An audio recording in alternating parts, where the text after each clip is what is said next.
Assalamualaikum warahmatullahi taala wabarakatuh. Kami daripada Kumpulan 7 ingin membentangkan tajuk berkaitan dengan haji, tinjauan dari aspek sosial dan politik ummah. Assalamualaikum warahmatullahi wabarakatuh. Kumpulan kami akan membincangkan tinjauan haji dari aspek sosial dan politik. Okey. Saya Muhammad Nazri Hakim akan membentangkan tentang pengenalan. Okey. Pengenalan ibadah haji ialah rukun Islam yang kelima. Wajib dilaksanakan oleh semua umat Islam. Seumur hidup sekali wajib. Kali kedua sunat dan seterusnya.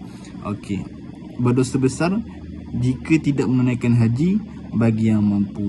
Okey, ibadah haji ini tidak seperti umrah. Ibadah haji ini boleh dilaksanakan pada waktu-waktu tertentu sahaja, iaitu bermula 1 Syawal sehingga terbit fajar 10 Zulhijjah. Baik, seterusnya saya akan membincangkan tentang definisi ibadat. Ibadat ini dari segi bahasa membawa maksud tunduk dan patuh kepada Allah Subhanahu Wa Taala. Dari segi istilah ialah perkataan yang dilafazkan atau perbuatan yang dilakukan yang disukai dan diredai oleh Allah. Okey. Secara simpelnya, ibadah ini penghambaan diri kita kepada Allah, penghambaan diri kita kepada Allah Subhanahu Taala. Okey, secara ringkasnya ibadah ni terbagi kepada dua, ibadah khusus dan ibadah umum.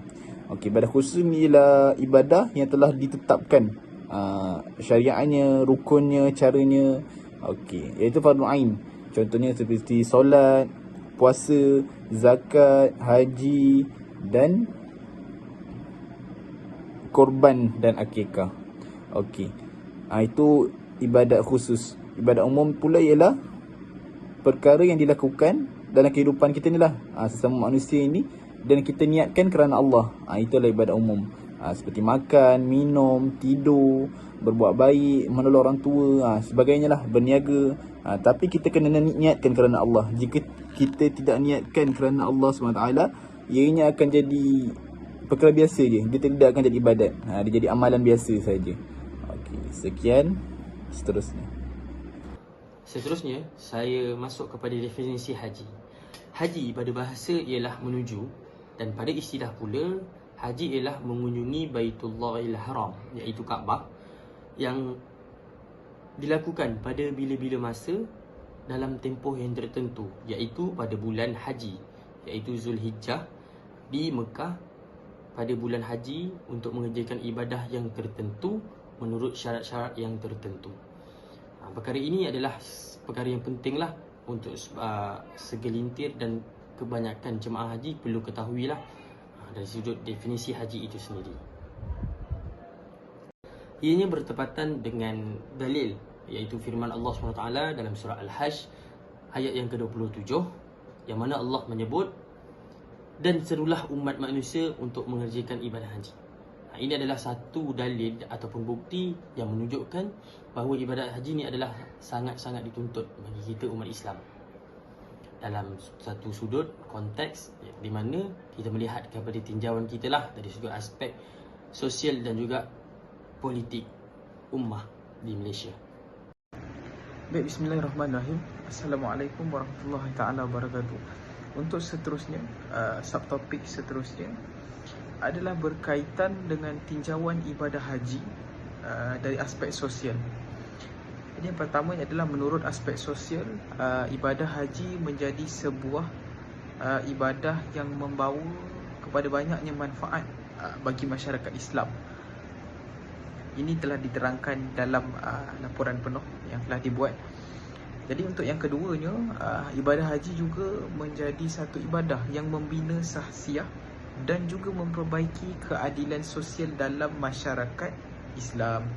Dan untuk yang terakhirnya, yang ketiga adalah ibadah haji juga membawa manfaat bagi diri sendiri, termasuk juga penambahbaikan ilmu dan penambahbaikan sahsiah individu.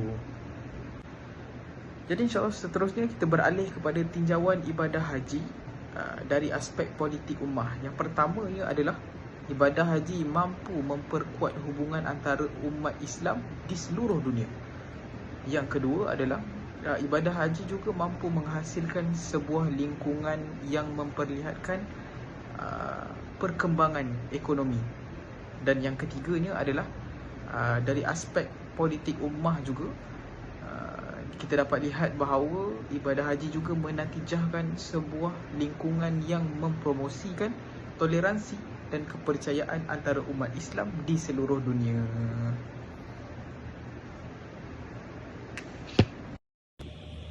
Assalamualaikum warahmatullahi wabarakatuh. Saya Salman Amin bin Muhammad Hairuddin akan membentangkan tentang pendapat ulama berkaitan haji mengikut aspek sosial dan politik.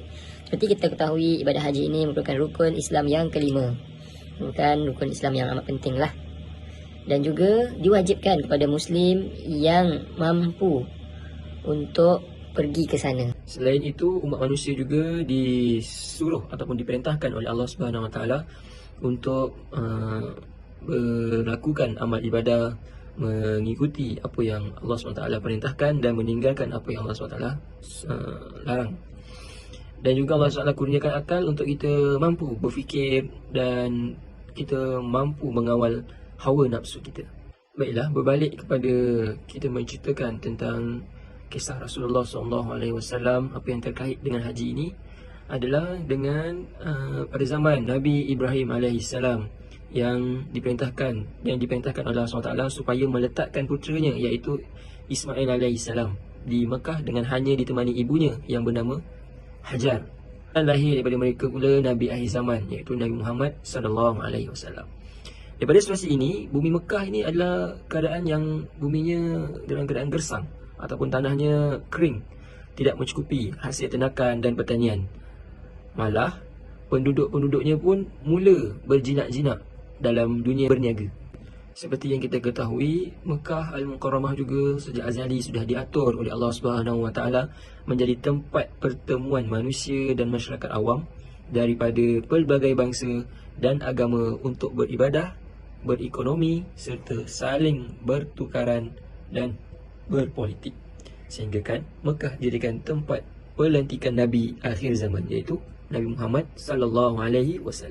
Nabi mempunyai mukjizat yang terbesar iaitu Al-Quranul Karim yang diturunkan oleh Allah SWT. Ajaran yang dibawa oleh Nabi Muhammad SAW tidak dapat bertapak di Mekah kerana kaum musyrikin dan kaum Quraisy merakan itu ada satu ancaman kepada mereka. Lalu Rasulullah SAW membuat keputusan pada musim haji bagi keluar daripada Mekah, berjumpa dengan pembesar-pembesar Mekah untuk berjumpa, untuk menyebarkan dakwah ataupun mesej kepada mereka, kerana pembesar mempunyai pengaruh yang besar.